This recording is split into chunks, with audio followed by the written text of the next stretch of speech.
Pemirsa, kita akan memasuki kabar penambahan. Dinas Kependudukan Wan Pencatatan Sipil Banjarmasin gencar melakukan perekaman identitas pembuatan kartu tanda penduduk elektronik bagi orang dengan gangguan jiwa di Banjarmasin.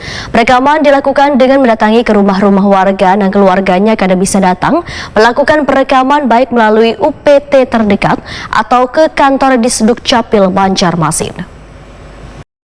Dinas Kependudukan dan Pencatatan Sipil Banjarmasin gencar melakukan perekaman identitas untuk pembuatan kartu tanda penduduk elektronik atau EKTP bagi orang dengan gangguan jiwa atau ODGJ di Banjarmasin. Perekaman dilakukan dengan mendatangi ke rumah-rumah warga dan keluarganya kada bisa datang melakukan perekaman baik melalui UPTD terdekat atau ke kantor Disduk Capil Banjarmasin. Sedangkan sasarannya kada hanya bubuhan lanjut usia maupun orang garing, namun kali ini diberikan kesempatan bagi orang dengan gangguan jiwa supaya bisa memiliki kartu identitas atau EKTP.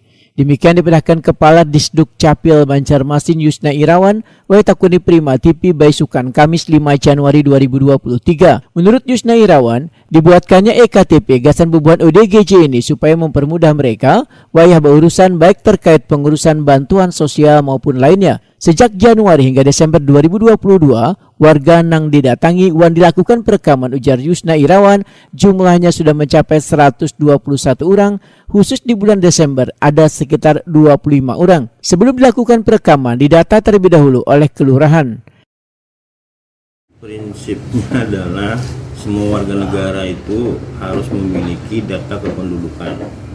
Dia harus tercatat di administrasi kependudukan. Itu dulu prinsip utamanya. Nah, kemudian ada beberapa masyarakat yang memang masih belum memiliki data kependudukan, itu kita lakukan jemput bola. Misalnya ODGJ, misalnya masyarakat yang memang tidak bisa melakukan pengurusan ke UPT-UPT terdekat, itu kita lakukan jemput bola.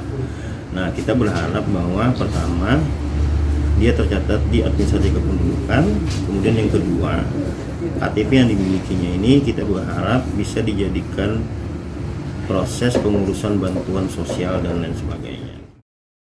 Yusna Irawan menyatakan kada mudah dalam melakukan perekaman pada ODGJ. Mereka harus ditenangkan terlebih dahulu supaya kada mengamuk. Hingga wayah ini sudah ada sekitar 30 ODGJ yang selesai dilakukan perekaman EKTP.